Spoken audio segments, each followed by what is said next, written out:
మన ఛానల్ని ఇంతవరకు సబ్స్క్రైబ్ చేసుకున్నట్టయితే మరిన్ని వీడియోస్ కోసం సబ్స్క్రైబ్ చేసుకోండి. ఇంకా లైక్ చేయడం మర్చిపోకండి. ఈ వీడియోలో మనం చెప్పుకోబోయేది 4వ తరగతిలోని 8వ పాఠమైన బారిస్టర్ పార్వతీశం అనే పాఠం యొక్క పార్ట్ 2ని ఈరోజు చెప్పుకుంటాం. సరే అండి, పాఠంలోకి వెళ్ళిపోదాం.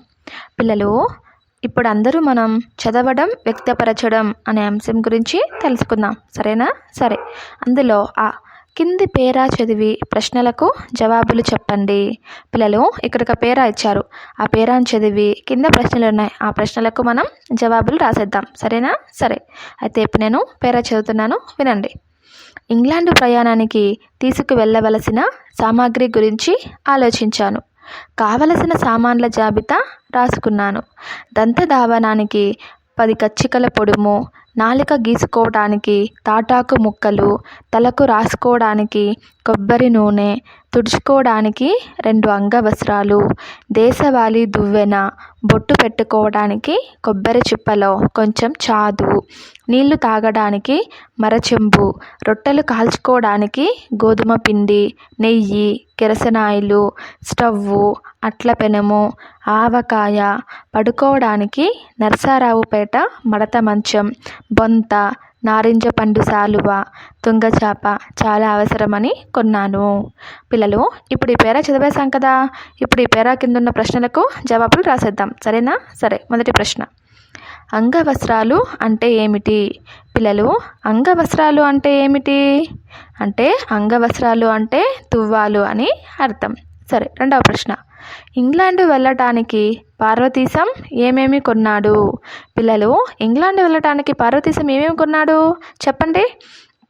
కచ్చికల పొడుము, తాటాకు ముక్కలు, కొబ్బరి నూనె, అంగవస్త్రాలు, దువ్వెన, చాదు, మరచెంబు, గోధుమ పిండి, నెయ్యి, కిరసనాయిలు, స్టవ్వు, అట్ల పెనము, ఆవకాయ, మడత మంచం, బొంత, నారింజ పండు శాలువ, తుంగచాప ఇవన్నీ కూడా కొన్నాడు. సరే, అయితే మూడవ ప్రశ్న, చాదు దీనికి సరైన అర్థం రాసి వాక్యంలో ప్రయోగించండి.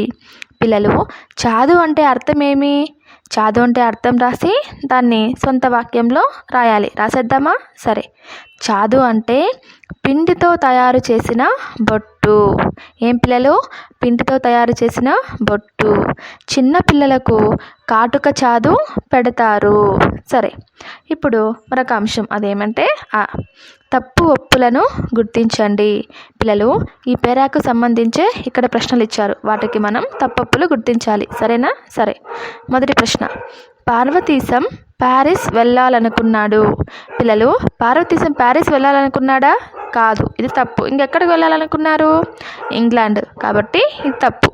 రెండవది, తల దువ్వుకోవడానికి దేశవాళీ దువ్వెన కొనుక్కున్నాడు. పిల్లలు, తల దువ్వుకోవడానికి దేశవాళీ దువ్వెన కొనుక్కున్నాడా? కాబట్టి ఇది కరెక్ట్. మూడవది, రొట్టెల కోసం మినపపిండి తీసుకువెళ్ళాడు. పిల్లలు, రొట్టెల కోసం మినపపిండి తీసుకువెళ్ళాడా? కాదు, ఇంకేం తీసుకువెళ్ళాడు? గోధుమ పిండి, కాబట్టి ఇది కూడా తప్పు. నాలుగవది, నల్ల శాలువ కొనుక్కున్నాడు. పిల్లలు, నల్ల శాలువ కొనుక్కున్నది కాదు, ఇంకా నారింజ పండు శాలువ, కాబట్టి ఇది కూడా తప్పు. ఐదవది, ఊరికి వెళ్ళాలంటే కావాల్సిన వస్తువుల జాబితా రాయాలి. అంతే కదా పిల్లలు, ఇది కరెక్టే కదా. ఇప్పుడు మనం ఎక్కడికైనా వెళ్ళాలనుకోండి, మనం కావాల్సిన జాబితా రాసుకుంటామా రాసుకోమా? కాబట్టి ఇది కరెక్ట్. సరే, ఇప్పుడు మరొకటి, కింది పేరా చదివి ప్రశ్నలకు సరైన జవాబులు రాయండి. పిల్లలు, ఇక్కడ ఒక పేరా ఇచ్చారు. ఆ పేరాను చదివి మనం ఇచ్చిన ప్రశ్నలకు జవాబులు రాయాలి. సరేనా? నేను పేరా చదువుతున్నాను, వినండి. గుర్రానికి సుడులు మొదలైనవి చూడాలి. గాడిదకు సుడి అవసరం లేదు. గుర్రాన్ని కొనాలి, గాడిదను కొనక్కర్లేదు. గుర్రానికి జీను కావాలి, గాడిదకు అక్కర్లేదు. అశ్వానికి సంరక్షణ కావాలి, గార్ధబానికి రక్షణ అవసరం లేదు. హయానికి గుగ్గిళ్ళ దానా పెట్టాలి. గాడిదకు ఇవి అనవసరం కనుక నేను గాడిదనే అధిరోహిస్తాను అన్నాడు గణపతి. పిల్లలు, ఈ పేరా చెప్పిన వారు ఎవరంటే గణపతి చిలకమర్తి గారు ఈ పేరాను చెప్పారు. సరే, ఇప్పుడు ఈ పేరా చదివాం కదా, ఈ పేరా కింద ప్రశ్నలకు సమాధానం రాసేద్దాం. సరేనా? మొదటి ప్రశ్న, అశ్వం అంటే అర్థమేమిటి? పిల్లలు, అశ్వం అంటే అర్థం ఏమంటే గుర్రం. రెండవది, అశ్వానికి పర్యాయ పదాలు ఏమున్నాయి? పిల్లలు, ఈ అశ్వానికి పర్యాయ పదాలేమో రాసేద్దాం. పర్యాయ పదం అంటే సమానార్థాలు. ఇప్పుడు అశ్వానికి సమానార్థాలు ఏవేవంటే గుర్రం, హయం. మూడవది, గాడిదను మరోలా పిలవచ్చు, ఆ పేరు ఏది? పిల్లలు, గాడిదను మరోలా పిలవచ్చు, అదేమంటే గార్ధబం. నాలుగవది, గుర్రానికి ఏం చూడాలి? సుడులు చూడాలి. ఐదవది, జీను దేనికి అవసరం లేదు? గాడిదకు అవసరం లేదు. సరే, ఇప్పుడు ఈ అనే అంశానికి చూద్దాం. కింది పదాలను ఉపయోగించి సొంత వాక్యాలు రాయండి. పిల్లలు, ఇప్పుడు ఇక్కడ కొన్ని పదాలు ఉన్నాయి, వాటికి సొంత వాక్యాలు రాయాలి. సరేనా? సరే, మొదటిది సంరక్షణ. సంరక్షణ అనే పదాన్ని ఉపయోగించి ఒక సొంత వాక్యం రాద్దాం. తల్లిదండ్రులకు పిల్లల సంరక్షణే ముఖ్యం. రెండవది దానా. దానాకు ఒక సొంత వాక్యం, పశువులకు దానా పెడతారు. ఇంకొకటి మూడవది అధిరోహించు. కొంతమందికి పర్వతాలను అధిరోహించాలంటే చాలా ఇష్టం. సరే, ఇప్పుడు ఇది కూడా అయిపోయింది. ఇప్పుడు ఊ అనే అంశం, అదేమంటే కింది వాక్యాలు చదివి ప్రశ్నలు తయారు చేయండి. పిల్లలు, ఇక్కడ కొన్ని వాక్యాలు ఇచ్చారు, ఆ వాక్యాలను మనం చదివి వాటికి ప్రశ్నలను తయారు చేయాలి. చేద్దామా? సరే, ఉదాహరణగా ఒకటి ఇచ్చారు, అదేమంటే గణపతి గాడిదను అధిరోహిస్తాను అన్నాడు. వీళ్ళు ఎలాగా ప్రశ్న తయారు చేశారంటే గణపతి ఏమన్నాడు. సరే, ఇప్పుడు మొదటిది హయానికి గుగ్గిళ్ళు దానా పెట్టాలి.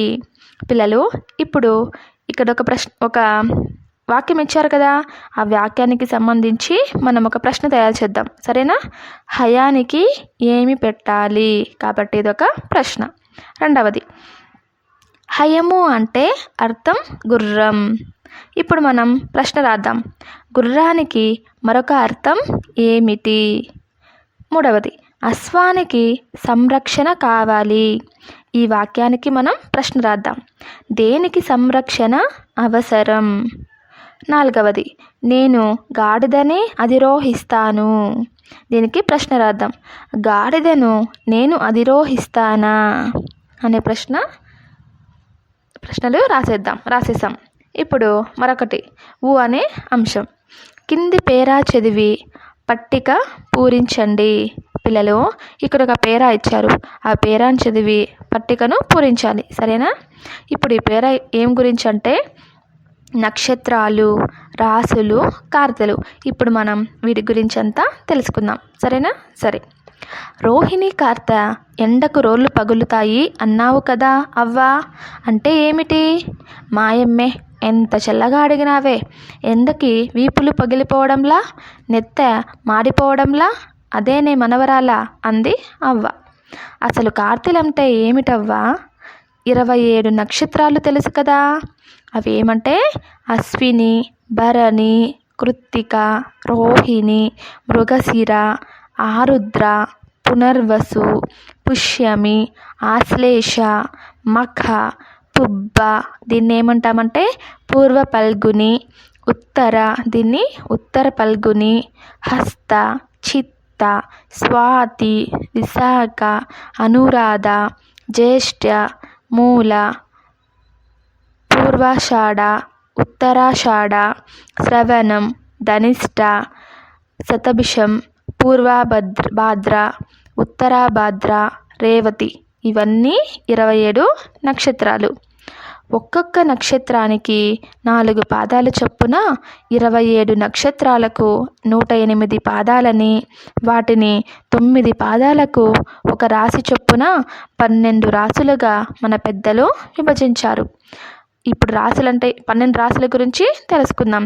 అవి ఏమంటే మేషం, వృషభం, మిథునం, కర్కాటకం, సింహం, కన్య, తుల, వృశ్చికం, ధనస్సు, మకరం, కుంభం, మీనం. ఇవన్నీ కూడా రాశులు. పూర్ణిమ నాడు ఏ నక్షత్రం ఉంటే ఆ నెలకు ఆ పేరు పెట్టారు. అశ్విని ఉంటే ఆశ్వయుజ మాసం, కృత్తిక ఉంటే కార్తీక మాసం. ఇలా ఇవన్నీ చంద్రమానం మీద ఆధారపడి ఉన్నాయి. మన ప్రాచీన రైతులు వ్యవసాయ విజ్ఞానాన్ని సూర్యమాన, చంద్రమాన ఆధారంగా పొందుపరిచారు. సూర్యుడు ఏ నక్షత్రానికి దగ్గరగా ఉంటే ఆ కాలానికి ఆ కార్తె పేరు పెట్టారు. సంవత్సరానికి 27 కార్తెలు, నెలలు, రాశుల వారీగా పైరులకు వాతావరణం ఎలా ఉంటుందో సామెతల రూపంలో అందరికీ అర్థమయ్యేలా చెప్పుకున్నారు. అశ్విని కురిస్తే అంత నష్టం. భరణిలో చెల్లిన నువ్వు చేనుకాయకు బరిగెడు గింజట. ఇలా చెప్పుకుంటే ఎన్నో అని అవ్వ ఈ నక్షత్రాలు, రాశులు, కార్తెల గురించి చెప్పింది. ఇప్పుడు పిల్లలు ఇక్కడ ఒక గడి ఇచ్చారు, అంటే ఒక పట్టిక ఇచ్చారు. ఆ పట్టికలో ఏమున్నాయంటే రాశుల పేర్లను పట్టికలో వెతికి రాయండి అని ఇచ్చారు. ఇప్పుడు ఈ పట్టికలో ఉన్నవన్నీ కూడా రాశులు. ఇప్పుడు మనం రాశులను రాసేద్దాం, సరేనా? ఉదాహరణగా ఏమి ఇచ్చారంటే మేషం ఇచ్చారు. ఇప్పుడు మీరు మరిన్ని రాయండి, అంటే వెతికి రాయండి. మకరం, ఇంకా సింహం, ఇంకా మీనం, ఇంకా కన్య, ఇంకా కుంభం, మిథునం, ధనస్సు, కర్కాటకం, ఇంకా ఏమున్నాయి? వృశ్చికం, వృషభం, తుల, ఇవన్నీ కూడా ఉన్నాయి. సరే, అయితే ఇప్పుడు మనం రాశుల గురించి కూడా తెలుసుకునేసాం, ఇంకా రాసేసాం. ఇప్పుడు మరొక అంశం, అదేమంటే పదజాలం. ఇక్కడ ఆ అనే అంశంలో ఈ పాఠంలో కొన్ని విదేశీ పట్టణాల పేర్లు ఉన్నాయి, అవి రాయండి. మీకు తెలిసిన మరికొన్ని విదేశీ పట్టణాల పేర్లు కూడా రాయండి. పిల్లలు, ఈ పాఠంలో కొన్ని విదేశీ పట్టణాల పేర్లు ఉన్నాయి కదా, అవి కూడా రాసి ఇంకా మనకు తెలిసిన కొన్ని విదేశీ పట్టణాల పేర్లు కూడా రాద్దాం, సరేనా? సరే, ఈ పాఠంలో ఉన్నా చెప్పండి.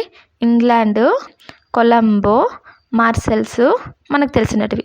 అమెరికా, యూరప్ అన్నీ కూడా మనకు తెలిసినవి, సరేనా? సరే, ఇంకా మీకు చాలా తెలుసు కదా, అవి కూడా రాయండి. ఇప్పుడు మరొక అంశం, అదేమంటే కింది ఏకవచన పదాలకు బహువచన పదాలు రాయండి. పిల్లలు, ఇక్కడ ఏకవచనాలు ఇచ్చారు, మీరు ఏం రాయాలంటే వాటికి బహువచనం రాయాలి, సరేనా? ఏకవచనంగా ఏమిచ్చారంటే రైలు ఇచ్చారు. రైలు అనే పదానికి బహువచనం ఏం పిల్లలు? రైళ్ళు. నెక్స్ట్, సామాను అనే పదానికి బహువచనం ఏమొస్తుంది? సామాన్లు. మూడవది, విమానం అనే పదానికి బహువచనం విమానాలు. వస్త్రం అనే పదానికి బహువచనం వస్త్రాలు. గది అనే పదానికి బహువచనం గదులు. బహుమానం అనే పదానికి బహువచనం బహుమానాలు. పిల్లలు, ఇప్పుడు వీటి రాసిన బట్టి మీకు ఏమర్థమైంది? ఏకవచనం అంటే ఒకటే ఉంటుంది, బహువచనం అంటే 2 లేదా అంతకంటే ఎక్కువ ఉంటే వాటిని బహువచనం అని అంటారు. సరే, ఏం పిల్లలు? ఏకవచనం అంటే ఒకటే ఉండటం, బహువచనం అంటే 2 లేదా అంతకంటే ఎక్కువ ఉండటం. సరే, ఇప్పుడు మరొక అంశం, కింది తమాషా వాక్యాలను చదవండి. ఒకే హల్లును ఉపయోగించి అర్థవంతమైన వాక్యాలు రాయడం కష్టమే, అయినా అసాధ్యం కాదు. ఇలాంటివి రాయడానికి మీరు ప్రయత్నం చేయండి. పిల్లలు, ఇక్కడ కొన్ని తమాషా వాక్యాలు ఇచ్చారు, వాటిని మనం చదువుదాం, సరేనా? 1వది, కాకీక కాకికి కాక కేకిక. పిల్లలు, ఇక్కడ దీని అర్థం ఏమంటే కేకి అంటే ఏమంటే నెమలి అని. 2వది, నాన్న నన్నెననా నేను నాన్న నన్నను. అంటే దీనికి అర్థం ఏమంటే నాన్న నన్ను ఏమైనా అనినా సరే నేను నాన్నను ఏమి అనను అని. 3వది, మీ మామ మా మామ, మా మామ మీ మామ, మీ మామ మీ మామే, మా మామ మా మామే. ఇందులో ఏముందంటే మీ మామ మీ మామే, మా మామ మా మామే అని ఈ వాక్యం చెప్తుంది, సరే, ఇలాంటి వాక్యాలు మీకు తెలుసుంటే మరికొన్ని రాయండి. సరేనా? సరే, ఇప్పుడు మరొక అంశం, అది ఏమంటే భాషాంశాలు. పిల్లలు, ఇప్పుడు ఈ భాషాంశాల్లో ఇంతకుముందు పాఠాలలో క్రియల గురించి తెలుసుకున్నారు కదా. క్రియాపదాలను వాక్యాలలో వాడినప్పుడు అవి 2 రకాలుగా పనిచేస్తాయి. పిల్లలు, క్రియ అంటే ముందు మనం ఏం తెలుసుకున్నాం? పని. క్రియ అంటే ఒక పనిని తెలిపేదాన్ని క్రియ అంటామని తెలుసుకున్నాం. కానీ ఈ క్రియాపదాలను వాక్యాలలో వాడినప్పుడు ఇవి 2 రకాలుగా పనిచేస్తాయి. ఇప్పుడు అవేమో తెలుసుకుందాం. సరేనా? 1, అవి ఏమంటే వాక్యాన్ని పూర్తి చేయటం. 2, వాక్యాన్ని పూర్తి చేయకపోవటం. ఇప్పుడు వాక్యాన్ని పూర్తి చేయడం అనేది 1, 2 వచ్చి వాక్యాన్ని పూర్తి చేయకపోవటం. ఇప్పుడు ఈ వాక్యాన్ని ఇక్కడ కింద ఉదాహరణ ఇచ్చారు చూడండి. అదేమంటే సమాపక క్రియ వాక్యాలు, అసమాపక క్రియ వాక్యాలు. ముందుగా నేను ఈ సమాపక క్రియ వాక్యాలు చదువుతాను, వినండి. మొదటిది, రవి ఇంటి పని చేశాడు. పిల్లలు నడుస్తున్నారు. లత పరీక్ష రాస్తుంది అనేటివి సమాపక క్రియ వాక్యాలు. ఇప్పుడు అసమాపక క్రియ వాక్యాలు. రవి ఇంటి పని చేసి, పిల్లలు నడుస్తూ, లత పరీక్ష రాసి అని ఇచ్చారు. ఇప్పుడు మీరు ఈ వాక్యాలు చూడండి. చూసారా? మొదటి 3 వాక్యాలు పూర్తి అయ్యాయి కదా. కానీ తరువాతి 3 వాక్యాలు పూర్తి కాలేదు. వాటిని పూర్తి చేయాలంటే మరొక పదం ఏదో రావాలి. వాటిని ఎట్లా పూర్తి చేయొచ్చో చూడండి. పిల్లలు, ఇప్పుడు మనం ఈ సమాపక క్రియలో అయితే క్రియ ఉంది, కానీ అసమాపక క్రియల్లో క్రియ లేదు. ఇప్పుడు మనం వాటిని ఎలా పూర్తి చేయొచ్చు అంటే, ఇక్కడ చూడండి, రవి ఇంటి పని చేసి నిద్రపోయాడు. ఇప్పుడు అదేమైపోయింది? సమాపక క్రియ అయిపోయింది. అంటే అసమాపక క్రియగా ఉన్న దాన్ని మనం సమాపక క్రియ చేసేసాం. 2వది, పిల్లలు నడుస్తూ ఉంది కదా, దాన్ని ఎలా రాయొచ్చు అంటే పిల్లలు నడుస్తూ మాట్లాడుతున్నారు. ఇప్పుడు అదేమైంది? సమాపక క్రియ అయింది. అంటే సమాపక క్రియ అయింది అంటే అర్థమేమి? అక్కడ ఒక వాక్యం పూర్తి అయిపోయినట్టు. సరేనా? 3వది, లత పరీక్ష రాసి ఉంది. అది వాక్యం పూర్తయిందా? లేదు. కాబట్టి ఇది అసమాపక క్రియ. దీన్ని సమాపక క్రియ చేయాలంటే ఏం చేయొచ్చు? లత పరీక్ష రాసి వస్తుంది. ఇప్పుడు ఏమైంది? వాక్యం పూర్తయింది. ఇప్పుడు ఈ వాక్యాలు పూర్తయిన వాక్యాలే కదా. దీన్ని బట్టి మనం ఈ కింది విషయం తెలుసుకుంటాం. అదేమంటే చేశాడు, నడుస్తున్నారు, రాస్తుంది, నిద్రపోయాడు, మాట్లాడుతున్నారు, వస్తుంది. ఇవి వాక్యాన్ని పూర్తి చేయగలవు కనుక ఇవి సమాపక క్రియలు. చేసి, నడుస్తూ, రాసి ఇవి వాక్యాన్ని పూర్తి చేయలేవు కనుక ఇవి అసమాపక క్రియలు. పిల్లలు, ఒకటి గుర్తుపెట్టుకోండి, సమాపక క్రియలు అంటే అర్థం ఏమొస్తుందంటే చేశాడు అంటే కంప్లీట్ అయిపోయింది, నడుస్తున్నారు అంటే నడుస్తున్నారు. ఇప్పుడు గుర్తుపెట్టుకోండి పిల్లలు, ఫుల్ స్టాప్ వాక్యం అయిపోయింది అని మనకి ఎలా తెలుస్తుందంటే వాక్యం అయిపోతే ఫుల్ స్టాప్ వస్తుంది. కాబట్టి ఇది వాక్యం అయిపోయినట్టు. అదే కామా వచ్చిందనుకోండి వాక్యం పూర్తి కాకున్నా అది వాక్యం పూర్తి కానట్టు. అలా గుర్తుపెట్టుకోండి. సరేనా? సరే, ఇప్పుడు ముందు పాఠాలలో సమాపక అసమాపక క్రియాపద వాక్యాలను గుర్తించండి. పిల్లలు, ఇప్పుడు ముందు పాఠాలు ఉంటాయి కదా సమాపక క్రియ అసమాపక క్రియ పదాలు, వాటిని ఇప్పుడు మనం రాసేద్దాం. సమాపక క్రియ వాక్యాలు, అందులో నేను రాస్తున్నాను. అతడు ఊరికి వెళ్ళాడు. కవి రాజులు పాఠం విన్నాడు. విమల నృత్యం చేసింది. నెక్స్ట్ అసమాపక క్రియ వాక్యాలు. రాజు పాఠశాలకు వెళ్ళి, కవి సభకు చేరి, రాత్రిపూట కలలు వచ్చి. ఇవి నేను రాశాను. ఇలా మీకు తెలిసినని మరిన్ని వాక్యాలు మీరు రాయండి. సరేనా? ఇప్పుడు చెప్పండి, సమాపక క్రియ అంటే ఏమి? వాక్యం పూర్తి అయితే దాన్ని సమాపక క్రియ అని అంటాం. అసమాపక క్రియ అంటే వాక్యం పూర్తి కాకుండా ఉంటే దాన్ని అసమాపక క్రియ అని అంటాం. ఇప్పుడు కాబట్టి వాక్యం పూర్తి అయింది అని మనకి ఎలా తెలుస్తుంది? వాక్యం పూర్తయితే ఫుల్ స్టాప్ వస్తుంది, వాక్యం పూర్తి కాకపోతే కామా వస్తుంది. సరే, ఇలా గుర్తుపెట్టుకోండి. సరే పిల్లలు, ఇప్పుడు మీకు ఈ పాఠం అర్థమైందా? ఈ పాఠం మీ అందరికీ నచ్చినట్లయితే మన ఛానల్ని సబ్స్క్రైబ్ చేయండి, ఇంకా లైక్ చేయడం మర్చిపోకండి. Thank you.